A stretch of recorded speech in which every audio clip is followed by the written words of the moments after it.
That is why tonight, grounded by the lessons of our history, but inspired by the promise of our future, I announce my candidacy for President of the United States. Our guest is former member of the U.S. House of Representatives who served the 4th Congressional District in Oklahoma for 8 years. Since his retirement from public office, he remains a staunch defender of the conservative vision and one who knows, maybe, about another shot at elected office. It's a pleasure to welcome J.C. Watts to MidPoint. Congressman, good to talk to you. Ed, how in the world are you? I am in the world wonderful, and don't worry about it because I'm going to be like just about everybody else. And before we end this, I will talk to you about the Sooners' resurgence, which I know is always close to your heart. Let's talk about close to the Republicans' heart right now, and that is the potential of taking over the White House again in 2016. Marco Rubio announces his candidacy last night, and there are those who say that he did a nice job, but he really doesn't have a chance because of the flip-flop, if you will, on immigration. In your opinion, how much is that really going to hurt him in the long haul?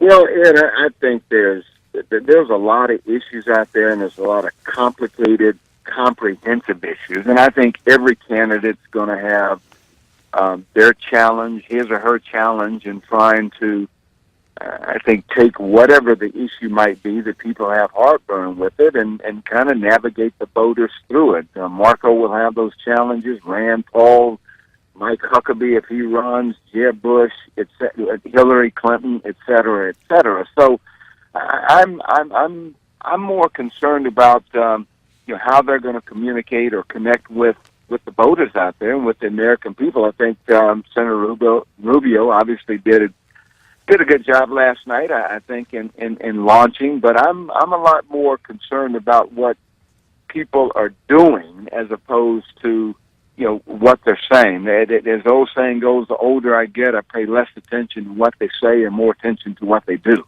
I think that's well put, because I truly believe the American people are tired of hearing any politician of any stripe saying, I will do this, I will do that, I promise to do that. So then, in your opinion, what is it that Marco Rubio, Rand Paul, Ted Cruz must say to the American people, and they've got to mean it? What is it the American people want to hear on that one issue? Well, Ed, if you're talking about immigration or if you're talking about civil liberties, I think, now you're referring to immigration? Anything, for instance. No, okay, not just gotcha. immigration, but just the one issue that the American people feel is going to speak to them. Well, I think there are a lot of issues out there, but I think one of the reasons that I've supported Rand Paul is I think he has not been afraid to engage the American people in being fearful of getting voted off the island. I think, so many politicians these days, and I can speak to the Republican side of the aisle, they don't want to take on the difficult issues simply because they're afraid that somebody's going to vote them off the island. And I think if politicians, elected officials, candidates are open to having an honest discussion about some very difficult issues, I think the American people are ready for that. And, and let me point to one, it's civil liberties. Senator Paul has talked about that.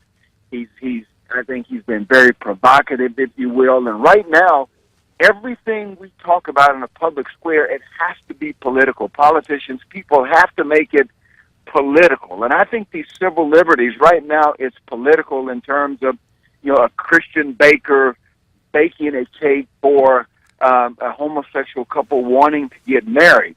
That Senator Paul has challenged us to say, hey, folks, it's much deeper than that. Should J.C. Watts, as an American of African descent, if I'm a baker, should I be forced by the government to make a cake for a Ku Klux Klan rally, and they want on it a cake saying "Down with Black people"?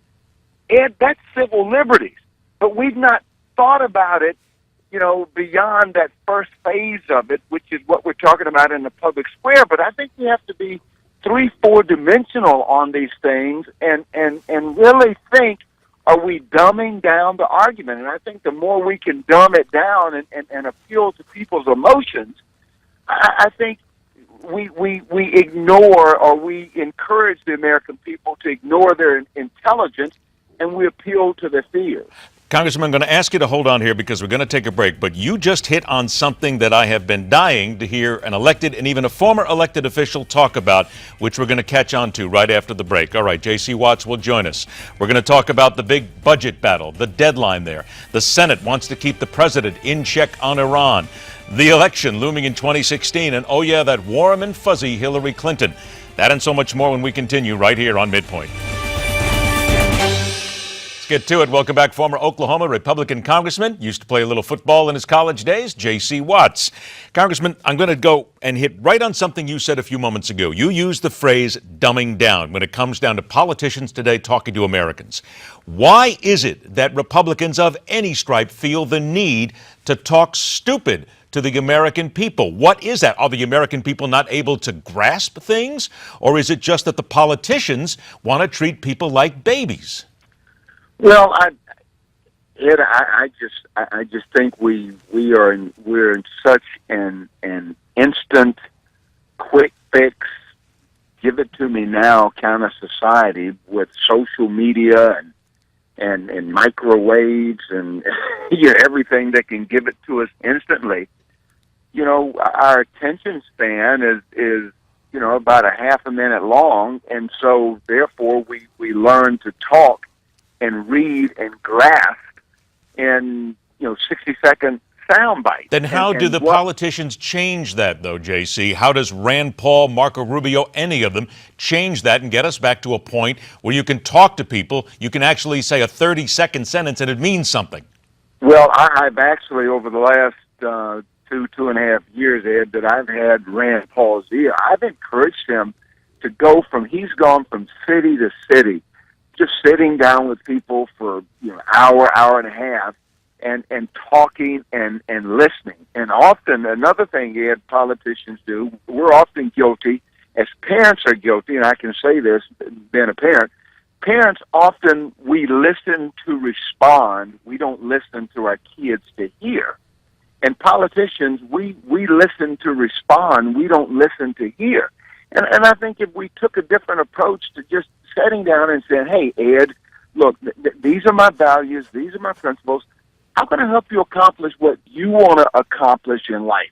I may not be your cup of tea, but at the same time, I think you're going to appreciate it a whole lot more if I've established a relationship and a dialogue to really hear your heart and what you're saying to me, as opposed to feeling like I'm just there to respond and feel like I'm a know-it-all. But what is it that makes the American public want to believe them anymore? Because let's face it, people don't trust politicians of any stripe, so why should they believe anything that Rand Paul, Marco Rubio, Hillary Clinton, anybody says to them when they say, I'm listening?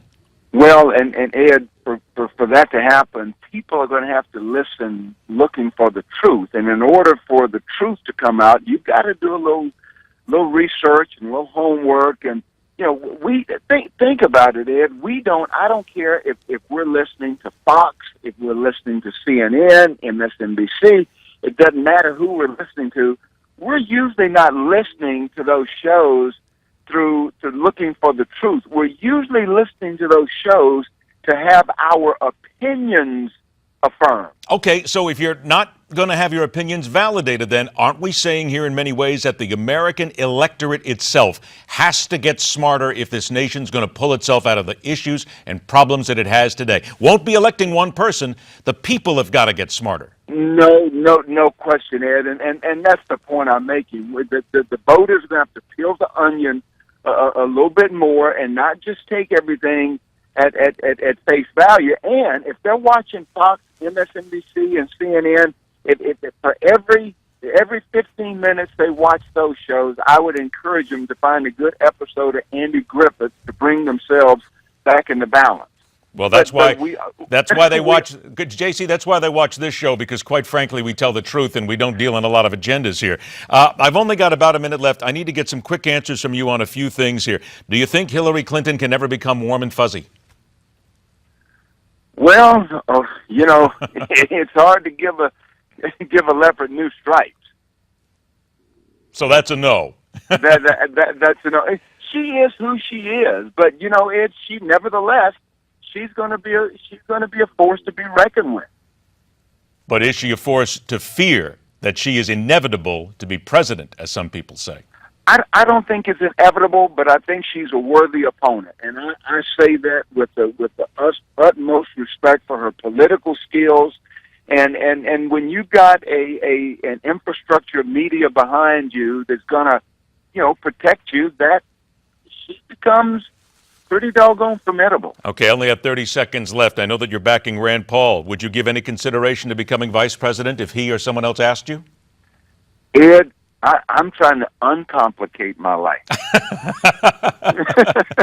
So in other words, what you're saying is you want to do something actually worthwhile with the rest of your life. Well, I think this. I've enjoyed being away from politics over the last 10, 12 years. I've made memories with grandkids. I'm growing businesses and trying to keep the dots connected there. So that's a no. That's a no. You never say never. Okay. But I'm really enjoying my life and having a little bit of my life back, and I'm trying to grow where I'm planted now. Well, but right now, my mission is to make sure Republicans in the White House come January 2017. There you go. JC, always a pleasure, my friend. Be well to you and your family. Take care. MidPoint continues.